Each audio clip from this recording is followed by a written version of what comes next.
So without further ado, oh yeah, I know RGBA. Come on, man. RGBA is in the building, man.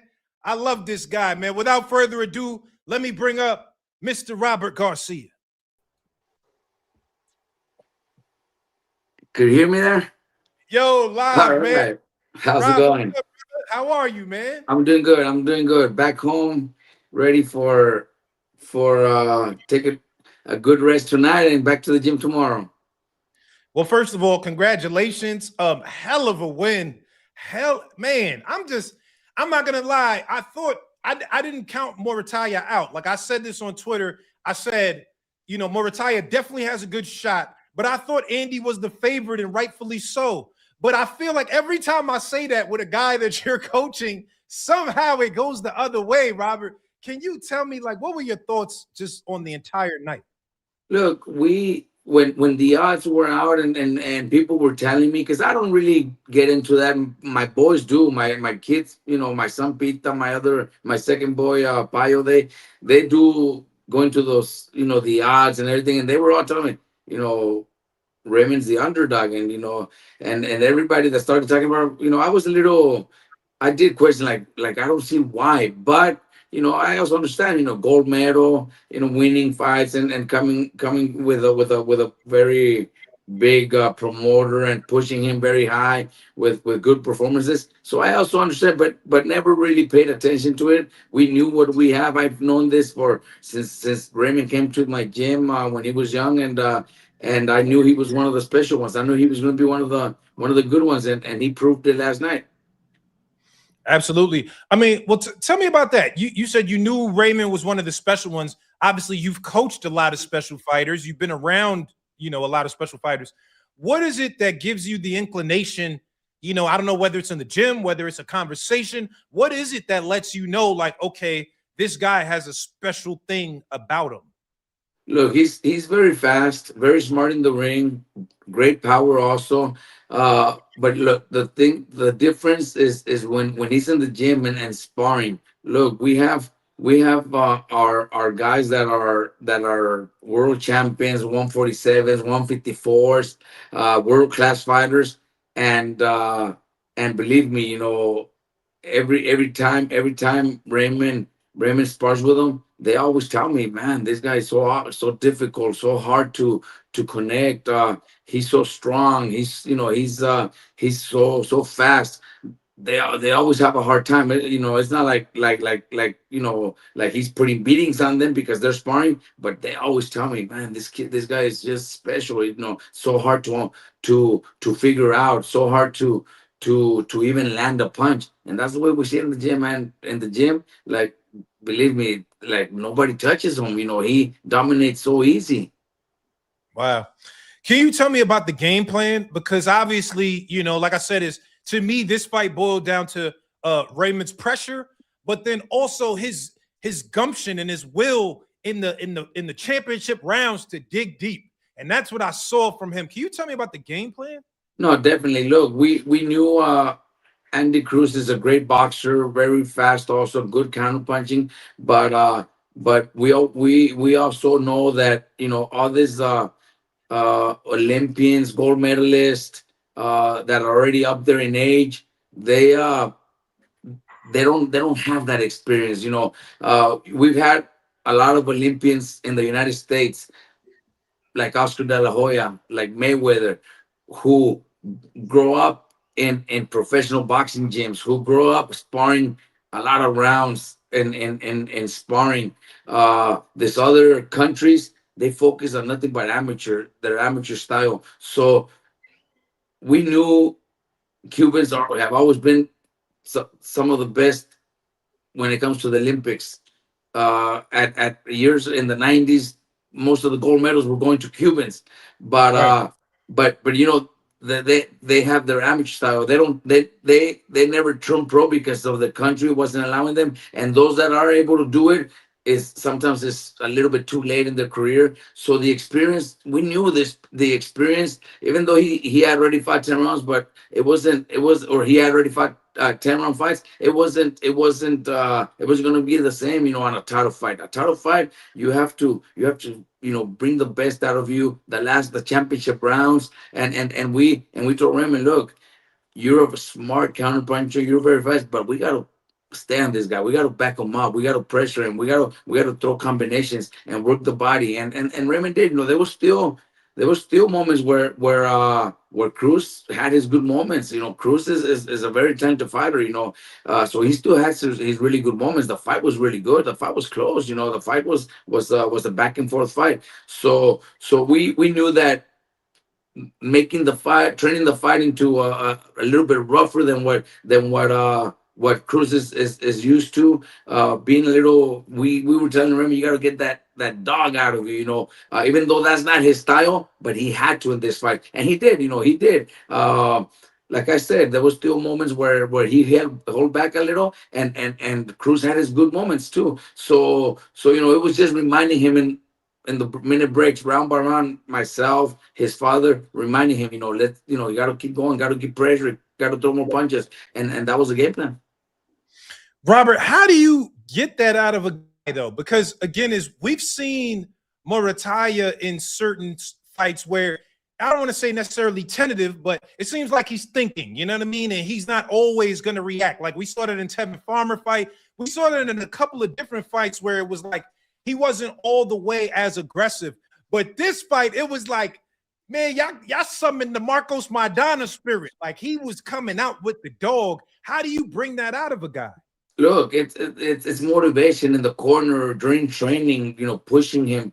Sparring back is in sparring. It went great. Doing up to 14 rounds with different guys, and I was telling myself, his father, my brother Mikey, pressure him, throw punches, come on, keep going, keep going. So he was in great shape to do all that. So it happens in training camp, and even though that's not the way he fights, but he knew he had to be able to pull off the win, even though that's not his style, because he is a very smart fighter on the outside. Keeps everything off his jab, but this time he had to really fight, hard, and did what he had to do. I like when your instructions, when you just told him, you said, bully him, man. Just go in there and bully him. Do you feel like, was there something y'all worked on that in camp, or was that like you just telling him in real time, this is what I see that you got to do to get the job done? Yes, right there. It's just in real time. Right there, we're telling him to not to let rounds go away, because we didn't know what the judges' scores were. During the fight, I was thinking, I had a good feeling that we were winning rounds, but they were still close rounds. There were still rounds where Andy landed a few good punches, and rounds that I could have said maybe could have gone either way. So we had to push him. We just had to motivate him to do that little extra as a world champion. And like I told him, look, I know you probably didn't feel like you were the solid champion, because you won the title on a vacant title, interim title. You didn't fight the champion. You didn't beat the champion. I give him an example of when I became champion in 98. I beat up. You fought a Cuban.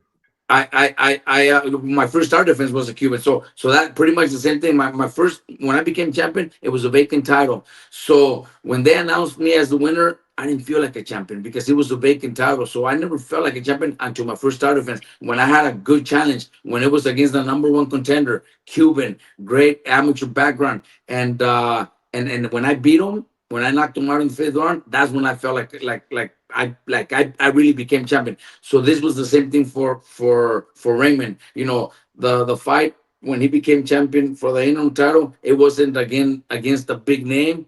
Honestly, I can't even remember the name right now. So you know what I mean? It wasn't a big name. It wasn't like a solid win. It was one of those fights where, yeah, he became champion, but it didn't really give us that feeling.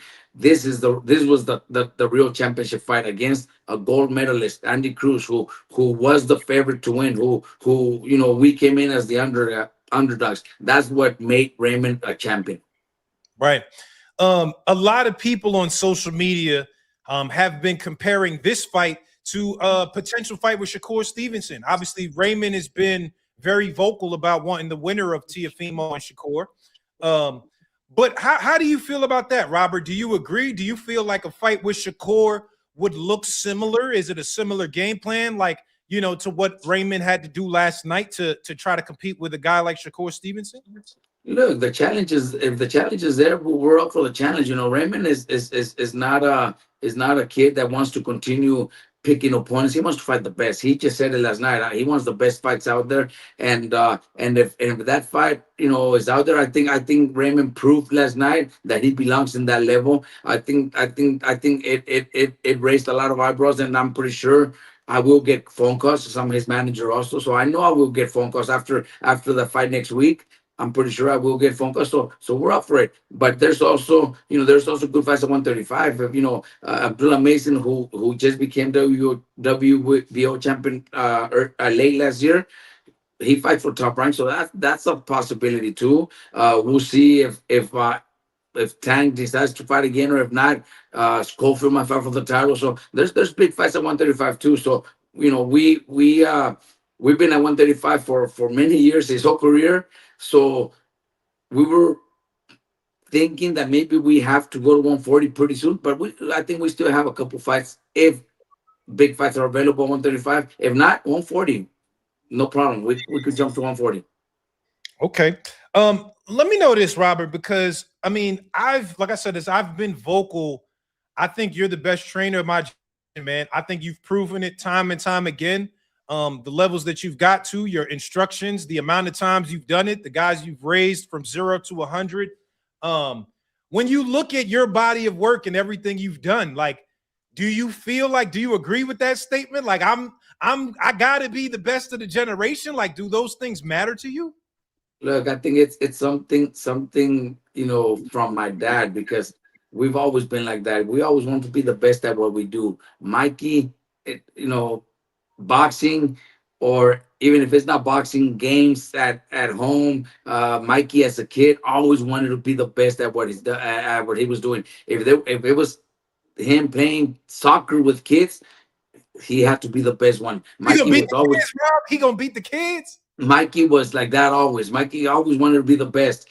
And same thing with me. My dad always taught us, we got to be the best at what we do. And I work hard, but I also have a great team, man. I wouldn't be able to do this by myself. I have so many fighters that if I didn't have the team that I have, I wouldn't be able to accomplish everything that I've accomplished, since I started training. My son Pita, we have Chepe, Felipe, our coaches, and we have a conditioning coach who's very good. You see my fighters never get tired. They fight to the end, because we have a great conditioning coach. His name is Charles Fremley. He's great at what he does, and always has my fighters in top shape. So I can't take all the credit myself. It's teamwork, honestly. And with a lot of the fighters like Raymond, his father is also involved with Virgil. Virgil Senior is also involved. Beltran. Santillan, his father. So I have a lot of dads that are also involved. Honestly, I wouldn't be able to do it if I didn't have the help that I have. But Robert, do you consider yourself on the top level of trainers, the upper echelon, the Emmanuel Stewards? Do you feel like you are on that level? Look, honestly, I think I still have some time left, to be able to consider me at that level, because I started training fighters in 2004. After I retired in 2001, I took a couple years off, and 2004 is when I started. So we're talking 22 years. I'm 50 right now. So I think I still have another 10, 15, 20 years left. So we'll see. We'll see 10, 15 years from now, see where I'm at, see what I can accomplish right now. I think I'm still not there, because I still don't want to compare myself to an Emmanuel Stewart, because to me that's my favorite trainer of all time. Freddie Roach has done a lot. There's some Mexican trainers that have accomplished too much. Like Nacho Berenstein, Cholain Rivero, who have been great trainers. So I don't see me there yet, and I don't want to feel like I'm there yet, because I still have a lot left to do. I still have 10-year-olds. I have 8-year-olds that I know will be champions. We have 8-year-olds in my gym that are special. So we're gonna make those champions too. So I don't want to compare myself yet with guys like Emmanuel Stewart, because I still have a few years left. Well, Robert, you don't got to say it, but I'm gonna say it. Robert Garcia is the best trainer of my generation. All right. Now let me tell you this, Rob, because obviously outside of the fight, Andy Cruz, Raymond Muratalla, there was another rivalry that was brewing, and that's Robert Garcia versus Bozy Ennis. That's the other rivalry that everyone is talking about. Obviously, Vergil Ortiz versus Boots has been a huge topic in the boxing world. Robert, do you think we're gonna get this fight, man? The fans, we need this. Like Oh, this is so important to the culture. Do you it's think? gonna happen. The fight's gonna happen. I can promise you it's gonna happen next because look, all this going on with Virgil and the lawsuit with Golden Boy and stuff like that might hold that fight back a little because I know Boots and Eddie Hearn, they also have plans for Boots to stay busy. And if I'm not mistaken, Eddie Hearn had a date already for late March. So they're probably gonna still gonna fight Boots on that date, not against Virgil, but somebody else. But the fight will happen, and I'm very confident that the fight will happen this year. So maybe the fans will wait a few months more. It maybe not won't happen in March, but it could happen before the end of the year. I think it's going to be a huge fight. I think it makes it a bigger fight with all the things going on. Things that I don't get involved. When it comes to Virgil because I'm not his manager. So everything that's going on, it's just gonna blow up the fight a little more. I think it's gonna be one of the biggest fights of the year and maybe the last 5 years because it is a huge fight. It's a fight that everybody wants to see. Everybody knows that's the fight that needs to happen, especially at that weight class. Now, do you think does it put you in a weird place being that you're the trainer, right? But it seems like, and I'm just talking from a fan perspective, it feels like there's beef between the manager and then Oscar. It just everybody's going back and forth internally. Does that put you in a weird spot where you're just kind of like, man, I don't really know, or like, how do you feel about that? Like having to Look, be.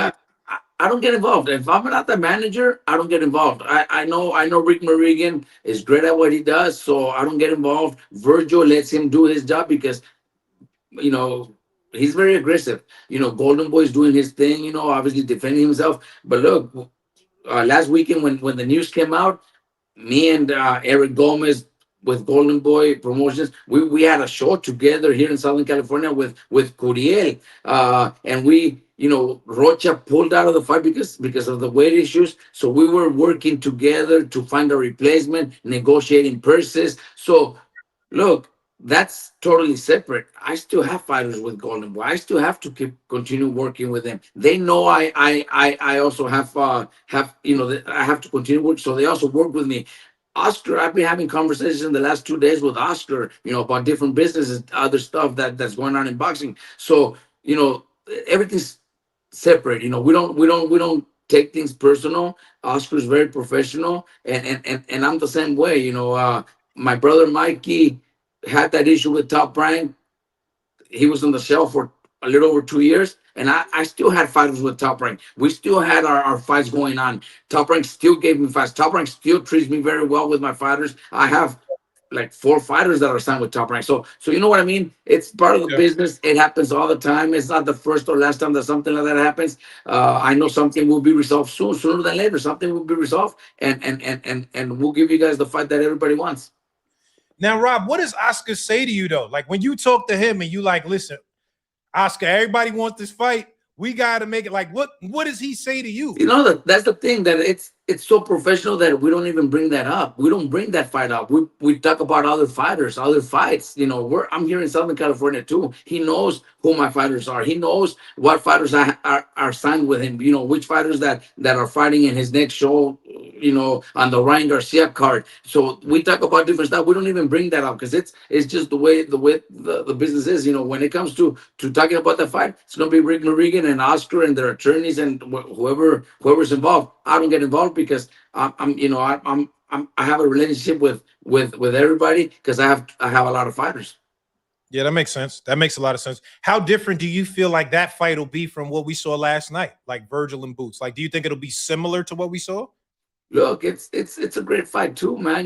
Just like this one. I don't know what the odds will be. I think they might be the same way where they favor Boots a little over Virgil because of the skills, just like they did just like they did Raymond. But I'll tell you one thing, you know, ain't nobody fucking holding Virgil back. I'll tell you that. You know, Yeah, if you see that about Raymond, Virgil's he's he a an beast, he's a right? He beast. like It's totally different. So, this was just a little bit of this was just a just a little preview. taste of what they could expect with Virgil. Yeah. All right, hold on, Robert. Tell me this though, because I asked Greg Hackett this before you came on. There is always going to be a rivalry in boxing. But like when you're gone, when I'm gone, this will live on. The Mexican style versus the black style. It's always going to be a thing. And I feel like, we've seen sometimes where the black style has gotten the nod. We've seen other times where the Mexican style has got the nod. How do you break that down? Like, because to me, and you've shown that you could do it with more than just Mexican style. Bam is a different kind of beat. Bam is not just Mexican style, right? He's a different animal. But I'm saying is when it comes to that, right? Like Mexican style versus black style, how do you break that down? Like talk about that part a little bit. Look, there's one thing that makes a big difference when it comes to that rivalry. And I think when a Mexican has that tremendous heart, I think that's a big advantage, because I'm not saying, they don't, I know, but I proved it. Mayweather was just special. He beat me with Maidana, and the first fight was, very questionable. A Very lot of cool. people thought we pulled it off, so it was very questionable. But besides that, with Brandon Rios against Peterson, with Maidana against Bronner, with just now, the Philly style. Even though Cruz is Cuban, but still training in Philadelphia with that stuff. I think at the end, the Mexicans just have that heart, man, that heart to not give up and to finish to the end. With my fighters, they know that's what. Look, they go in the ring knowing that me, I I expect that from them. So even though maybe that might not be their style, they know I expect that from him, so they have to bring it out. Yeah. Chino said that. He said Robert was yelling at me still, even though I was doing good, but I gotta still come on. Said that. No, no, of course I have to tell my guys. Sometimes I can tell them, look, the fight's very close. You might even be behind, because I need them to keep pushing. I don't want them to feel comfortable. I don't want them to feel like they're ahead, because if they slow down, sometimes championship rounds make a big difference. Yeah, that's true. Can we talk about Bam Rodriguez a little bit? He Robert, he's not just Mexican style. Bam Rodriguez is a different type of I don't know. This guy is he is another level of special. I saw recently that he re-signed with Matchroom. They were saying that, I saw Eddie Hearn say that he made a competitive offer to Zuffa Boxing. I guess Zuffa offered Bam, and Eddie said, no way we're gonna lose this guy to Zuffa. He made his offer. Can you talk about that part? Like, what was that? Because I know you're very involved in the Bam Rodriguez Look, business. I'm Bam's manager, and I'm the one handling everything, but it all goes through Bam. At the end, he makes the last decision. We have not signed with we have not re-signed with Matchroom. He did match the offer that Sufa uh, gave us, which was a very, very good offer. But I have a few other offers online, which during this week I'm gonna present them to Eddie again. Eddie, this is much better now. So you got You you got to match. But look, I get along really, really well with Eddie, Kevin Rooney. They know how much we appreciate. Bam is very happy, but Bam did tell us, look, go out there. He told me and my son, go out there and see what's out there. I want to see options. I don't want to just be forced to, because we have a good relationship. I want to see. I have two kids already. I have, I want to secure my family too. So I don't want to just go out there because they're my friends. I want to go out there because I'm gonna make the most money out there, and in the next few years, because Bam doesn't want to fight too long. He's always told us, he always promises that he will never fight past 30. So he only has 4 years left. So we got to make the most out of it. We got him on a good plan with good financial people that are already, putting money away for his kids, college, retirement, investments. So he has a plan. The next few years, do everything correct to be secure for the rest of his life. And that's what we're doing with Bam. So that's what he told me. Look, find the best offer out there. So Right. I'm still working. Okay. No, that makes a lot of sense. Just another question on Bam. I mean, he beat the shit out of Puma. Oh my God, that was just obliteration. On Puma. But you know the one everyone's talking about, Rob. He's the Japanese monster, and Inoue. Can you tell me about that, Robert? How do you see that when you're looking at that? These are two high level guys. Inoue is one of the best fighters in the world. Bam is one of the best fighters in the world. Obviously, you both have vocalized that that's a fight that could come to fruition. How do you see that fight when you break it down? Look, Inoue is a great champion, four division champion already, four or five maybe. I'm not sure, but he's a great fighter, pound for pound, number one or number two. Depending on who you pick, him or Usyk. And Bam's right behind. Bam should be Bam is number three right there. So when it comes to talent, I would pick Bam over Inoue, but Inoue has more accomplished more things. He's undisputed in two divisions, so we got to respect that too. He's also the bigger man right now. I'm not. I know the fight will happen because we've already been talking. Everybody that talks to me about Bam's deal, Bam's contract, everybody already has wants to have that Inoue fight, involved, because everybody knows the fight's gonna happen. But people kind of expect Bam to jump two divisions to fight Inoue. I think that'd be a little crazy from us because Bam already did it when he became champion the first time. Bam was fighting at 108, and he jumped two divisions to become champion against Cuadras. Uh, I think it'd be kind of a big mistake from us to jump him now to 122 to challenge Inoue. I think Bam right now we're looking for that undisputed fight because there's only one more fight for him to become undisputed, and he wants to be undisputed. After that, we want to go to 118 and try and test that weight division because fighters are already a little bit bigger, a little bit stronger. So we want to test that division, one or two fights. After that, 122 is our next step. So we could see it as soon as maybe before the end of the year or early next year. Okay. All right. We definitely want to see that. How did you tell me this? How did you know when Bam, like when you knew that Bam was different than everybody else? Because I interviewed Bam before. He told me that he said I used to watch Lomachenko all the time. And he said I feel like I had a more traditional Mexican style, like early on in the amateurs and coming up. And he said I knew that if I don't add something to my game, I'm just going to be like everybody else. So he said I started studying Lomachenko and I studied his feet and I studied everything until I, started to get it. When did you start to see Bam become like, all right, this guy is just a little bit different than everybody else? Look, Bam since the amateurs, he was a little killer. He was going for the knockouts, always putting pressure and throwing a lot of punches. But what he has is just special talent that you don't teach. You do bring it out.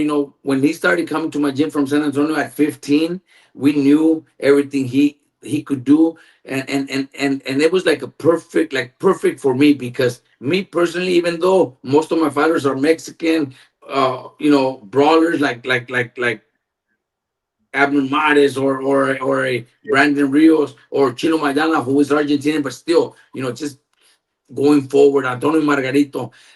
When I seen that about Bam, I'm like, this is my perfect fighter because my favorite fighters are boxers that have good footwork. Orlando Canizales is one of them. Sugar Leonard, my favorite fighter of all time. Gilberto Roman from Mexico, who many people don't know, but Gilberto Roman had beautiful footwork. I always enjoy watching the fights. And Hold on, what's and his Bam, name, Robert? What's his name? Gilberto Roman, I'm gonna check him out. he was a 115 pounder also. Uh, Orlando Canizales from Texas, man. I love their footwork, their side. I even myself when I was fighting, even though I don't have that style, I practiced a few times a little bit of those little side steps, and sometimes they worked, sometimes they didn't. But now that I have Bam, is the perfect fighter because he does exactly what I love in a fighter. And look, like his dad says, the kid is only 25. Oh, just turned 26. Just turned 26 a week ago. Uh, the dad tells me, Robert, we haven't seen the best out of Bam.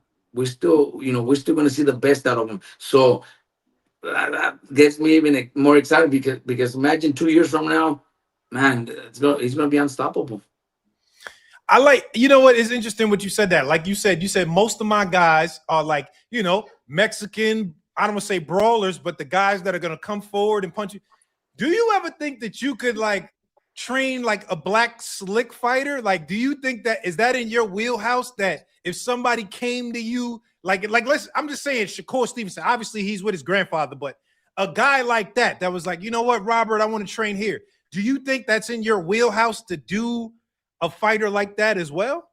I would love to. I would love to because everybody always looks at me as the Mexican trainer, the Latinos, the South Americans, that come to me.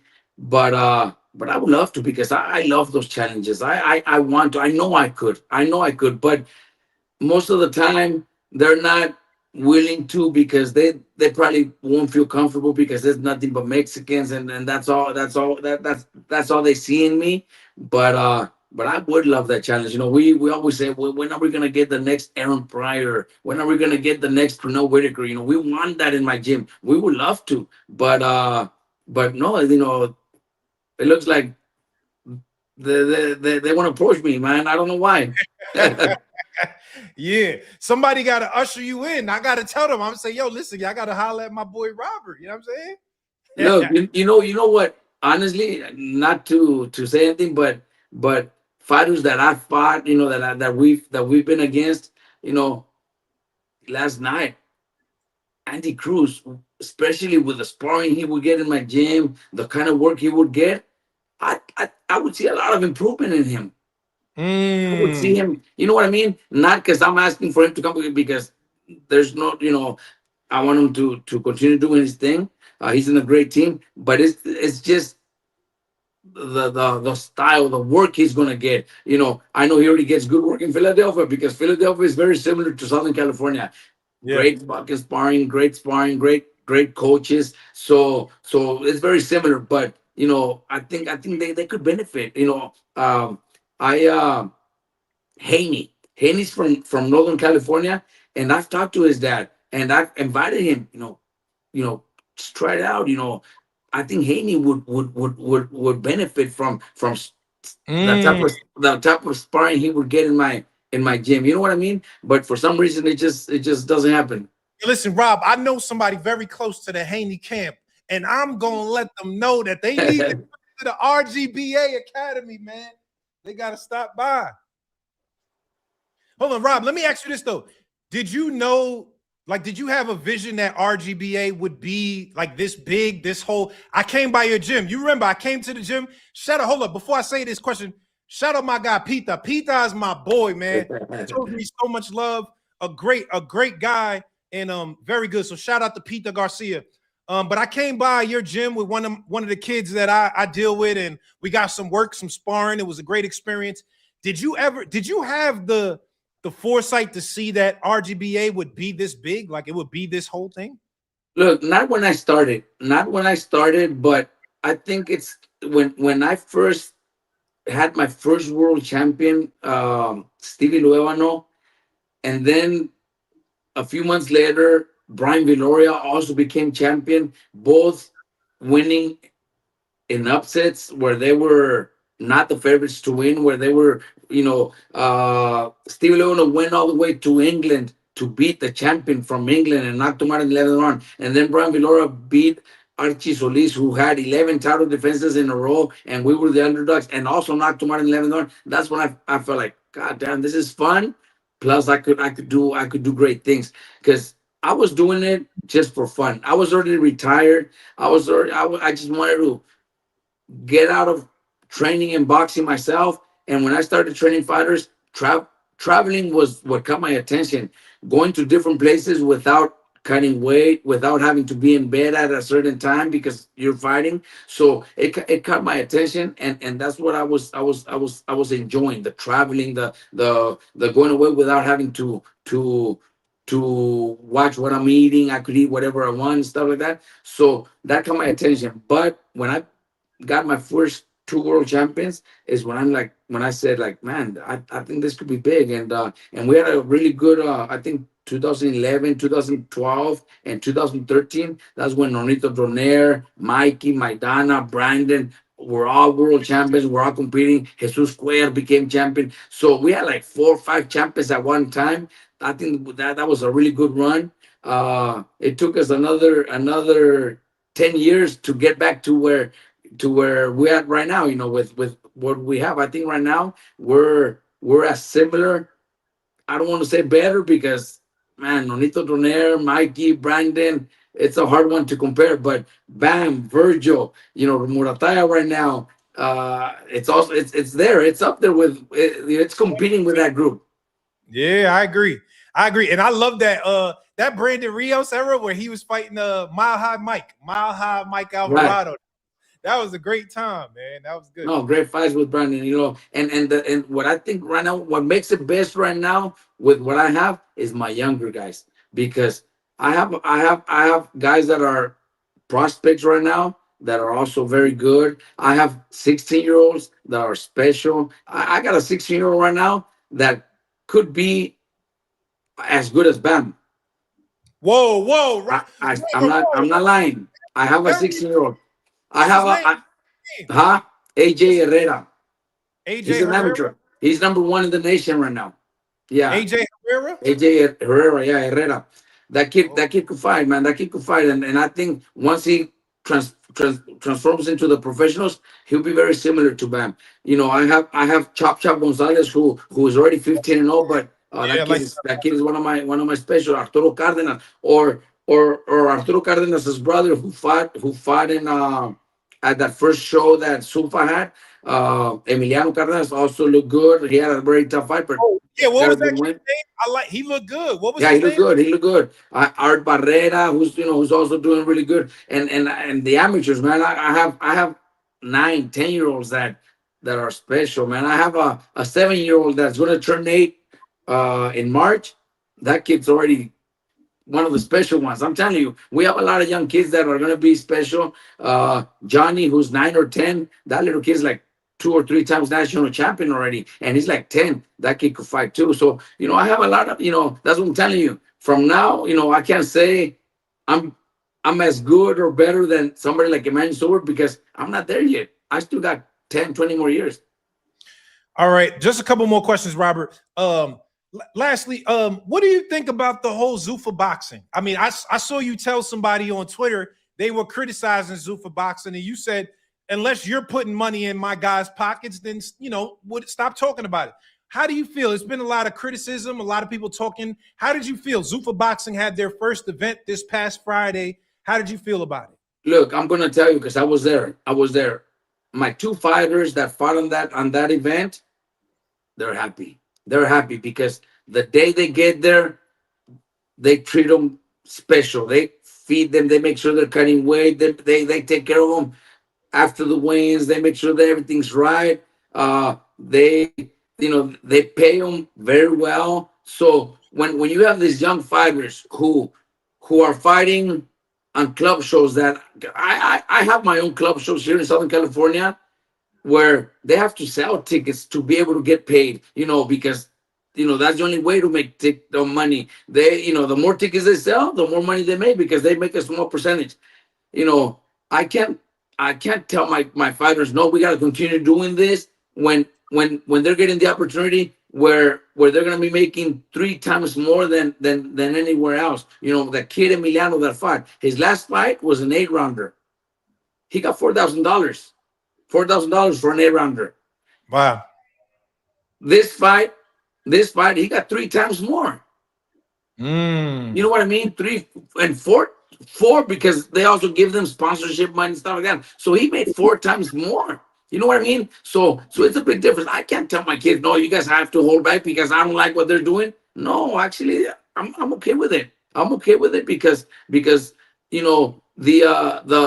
type of fighters that they're trying to get and build up their company, it could turn into something big. They're already, you guys already know. They Eddie said it publicly. They made Bam a great offer. They just signed that cruiserweight. What's his name? Opataya. Exactly. They're talking to big names, so they're also going to do big things in boxing. They're not just going to do their own thing where there's no champions, no championship belts or anything. They're going to allow them to fight. So I'm okay with it, man. I'm telling you, the kids were very happy, and I have 30 professional fighters in my gym. A lot of them are telling, most of them are telling me, take me there. I want to go there. So Mm. am I going to tell them no? No, you got to continue fighting on my club shows, and you got to sell tickets to make money. Whoever wants to criticize is not thinking right, because the fighters need to pay their bills. There's fighters. Look, I have fighters. I have one fighter that's already a Tamron fighter that wakes up at 5 in the morning to go do. He's a lawn. He cuts grass and does the lawns for. He has a lot of houses. He does that early in the morning because at 10 he has to be in the gym. I have another fighter that works construction. He works construction in the mornings before he comes to the gym, and after work he goes back to construction. Because why? Because I could only put them on my cards where they have to sell tickets when they don't make a lot of money. But now Wow. I showed this kid his fight contract that he got for his next fight. He's fighting February 14th, and he almost teared up because the money's unbelievable. Am I going to tell this kid, no, you can't? I'm not going to allow you to make this kind of money because I don't like what they're doing. I can't. I can't. And I think they're doing a. I think they're starting up really good. They're doing a great job, man. Every fighter is happy. I talked to everybody in the show, and they were all excited. Clothes. They give them new clothes with their name, and everybody's happy, man. I'm telling you, no, there was no complaints. Robert, I love to hear that because the boxing community's been very critical of Zuffa Boxing. Obviously they've said that they wanted to make some shifts to the Ali Act, and it's caused a stir in the boxing community. But you're saying that you felt like from everybody you talked to, just the fighters and everybody around, you feel like this is something that is a good thing for boxing. I think it's a good thing. Look, because if it wasn't for them, that because I think they're planning on signing 200, something around 200 fighters. If it wasn't for them, those 200 fighters wouldn't be feeding their families. Look, other promotions that are like Pro Box TV. Pro Box TV has been picking up lately. Yeah, yeah. A couple They of years ago, nobody knew who Pro Box TV, but they're getting all the fighters that the big promoters reject because you already lost the fight. You get released. It happens all the time. It's happened to a lot of my fighters. You lose a fight, you get released, or they pay you whatever they want, and they tell you you're lucky we didn't release you. It's boxing. take it or So leave it. so they release you. So Pro Box TV is allowing all these fighters that have been rejected build up the record again, come back, and look, they have a couple of world champions now. They have 5 contenders that are up there doing really good, that are looking at bigger fights, at big fights. So they're doing something that nobody else does, and keeping guys making money to feed their families. Sufa's gonna do the same thing, just a little bit different.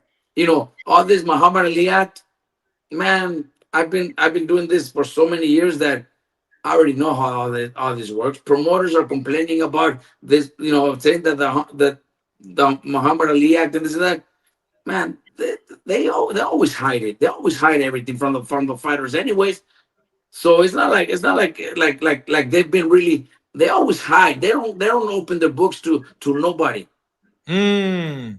That's very important, Rob, because a lot of people have been saying different things, and it's been causing a stir in the community. So I'm happy that you're saying this from your experience. You know what I'm saying? Look, there's an interview with Chavez Senior once said that when he fought Greg Hogan, Don King offered him $5 million to fight. It was a pay-per-view event. and told him you're gonna get a percentage of pay-per-view. Chavez says it could have been $10 million that but Chavez told him just give me two more and flat. So he made $7 million. Chavez made $7 million. He was happy with $7 million in his pocket. It's a lot of money. If Don King made 20, well, you know, you know what I mean? That was Don King's Right. deal. Chavez was happy with what he got. A lot of fighters complain at the end of their careers. Oh, my promoter screwed me, my manager screwed me, this and that. But you signed the contract when you fought, and that money that you got in your pockets, they can go to your bank account to take it. It's Right. you wasted that money. You didn't invest it right. You didn't do the right thing. So don't blame nobody. Blame yourself because you didn't take care of that money yourself. So that's just the way boxing is. That's why we set up my fighters with a good team that puts money away for taxes, for retirement, for school, for their kids, all that. We do all that. Mikey's the one that got us with those people. Mikey, man, Mikey did never, he had a few good fights, good paydays, but was never in those $20 million paydays. And Right. and and Mikey's doing great, man. Mikey doesn't have to do anything the rest of his life because he's doing right because he had the right people behind him. I like Mikey too, man. I like Mikey. All right, hold up, Robert. I'm gonna let you go in a little bit. Thank you very much for your time. But another fight I wanted to talk about that's on the horizon, I believe it's done. Um, Oscar Duarte versus Richardson Hitchens. That's a good fight at 140. It's a great Again, fight. like I'm saying, Mexican style versus the black style. This is one of those ones, man. Robert, tell Exactly. he just came off of an excellent victory against Kenny Sims. What a fight. I thought that was a great fight. Oscar Duarte looked very strong. He beat Kenny Sims. Talk about this fight, Duarte versus Richardson Hitchens. It's going to be a great match because Richardson Hitchens is a great fighter, man. Great skills, awkward style, but Duarte, man, there's nobody stopping Duarte. Believe me, Duarte is a monster right now. He's not, he's fighting at 140. He's sparring middleweights because nobody at his weight is gonna. He's Oh, far. he's sparring middleweights, and I can't say beating them up because they hang in there, but I have to put him in with big guys because he's too strong for guys his weight right now. Oh my God. And that's not even with 8 ounces. Oh, Oh he's a my. beast, man. It's gonna be a great fight because Hitchens is also a great fighter, man. He's a great champion. Respect him a lot, but when the bell rings, Duarte's gonna go out there and do his job. Now Duarte's gonna be the one, the Maidana, the Brandon Rios type of fight because he needs to do that to take the win. But that's his style. That's what he does. So we just have to make sure he's in great shape and motivate him and push him to do it nonstop because that's his style. We don't have to change anything. We just have to prepare him to do that for 12 hard rounds. Do you think that that's the kryptonite for the style, like the slick style is just coming forward and really trying to be a bully, like, coming forward, body shots? Is that what breaks down the slick style? Exactly. It's always been done, unless you're a Mayweather, obviously, who's very good at what he does. But Brandon Rios, nobody thought Anthony Peterson was gonna, give up on Brandon Rios. Everybody thought, Anthony, what was the name? Anthony. Darrell? Darrell? No. At 135. What you saying against Rios? Against Against Rio? Rios, yeah. Yeah. They Oh, fought on Peterson. Peterson. You saying Peterson? Peterson, yeah, Anthony Peterson. They fought on, I think it was HBO, and top rank. Everybody, HBO did a great special on Anthony Peterson, because he was the next superstar. Brandon made him quit. Brandon dropped him. Then he started playing dirty with low blows to get disqualified. You know what I mean? Maidana against Broner. So it's the perfect style for that type of those talented fighters like that. At the end, and especially the power that Duarte has. People don't even know. You could ask Ryan Garcia. Ryan Garcia is going to tell you that's the hardest he's ever been hit. Hold on. So do you feel like that's a similar fight to the Kenny Sims, or do you think Africa is a little better than Kenny Sims? I think Ken Sims is a great fighter. I think Duarte did a great thing by beating him because Sims is a great fighter. I think Hitchens is going to be a little bit better, but I think that performance against Sims helped a lot, and it's gonna teach Duarte a little bit more to be a little more aggressive because he did hold back a little in that fight. So now he knows that he's got to do that extra a little bit more. Okay, I'm looking forward to that one. It's gonna be a great fight. Last question, Robert. Man, there's a huge fight next week. Biggest fight announced so far of 2026. Shakur Stevenson versus Teofimo Lopez. Everyone's talking about it. The boxing world is going crazy. Can you please give us your expert breakdown? How do you see it? How do you see this one going, man? Look, it's a great fight. And last night I seen Shakur, and he actually told, "Oh, I heard you're picking Teofimo." Look, I picked Teofimo because I like him. Him and his dad, they've always been very cool to me. They're friends. That's why I would love to see him pull it up. Shakur did But that to you. He saw you. He said you pick a Teofimo. yeah, he's like because he came into our locker room and he's like, "Oh, I know. I see you picking Teofimo to beat me." I'm picking Teofimo because he's I consider them friends, good people. His dad's always been very respectful to me. We get along very well, and he's Latino, so I want to see him pull it off. But it's not an easy fight. I think Shakur has the skills, has the style to actually win comfortable. But if we see a Teofimo that beat what's his name? Lomachenko. Lomachenko or the Josh Oh, Taylor, Josh Taylor. Josh Taylor. Yeah. then that's a dangerous Teofimo. That's a dangerous Teofimo. So I can't wait for that fight. It's to me it's a 50-50 fight, but I'm cheering for Teofimo. Okay. I'm not mad at that. I'm not mad at that. Now, obviously, like we said, Raymond Muratalla said he wants the winner of that fight. Which one is the easier fight for Raymond? I don't say easier, but style-wise. Styles make fights. What's a better Look, style for I Raymond? don't I don't think they're both totally different in styles, but they're both difficult. I don't think I think both are very difficult. But we would have to obviously come into the game plan and the training to be able to figure them out and figure it out. We haven't studied them because we haven't faced them yet, but that would be our job. But I think both are very very difficult. They both have their own style, but I think it's one of those styles where it's hard to figure out, and it doesn't matter if it's Teofimo or Shakur. I think they both have a very awkward style to figure out. Got you. Okay. The chat is saying Shakur Stevenson is half Puerto Rican, so you should go for him. You know what? That's true. I've heard that. I don't know if it's true, but we have heard that. That's what they said in the chat. But Robert, listen, thank you so much for your time. I really appreciate you, man, and everything that you're doing for this boxing community is well received by everybody. And again, I'm standing on it. You are the best trainer of my generation. I don't think it's close, man. I gotta stand on it, brother. Really appreciate it. Thanks for having me. And I know it was through my son, but yeah, anytime, just let him know and I'll be more than happy. Thank you so much, man. Salute to Pita too, man. That's my boy. Pita, all right, thank you. man. All right, Rob. Take care, Thank brother. you. All right.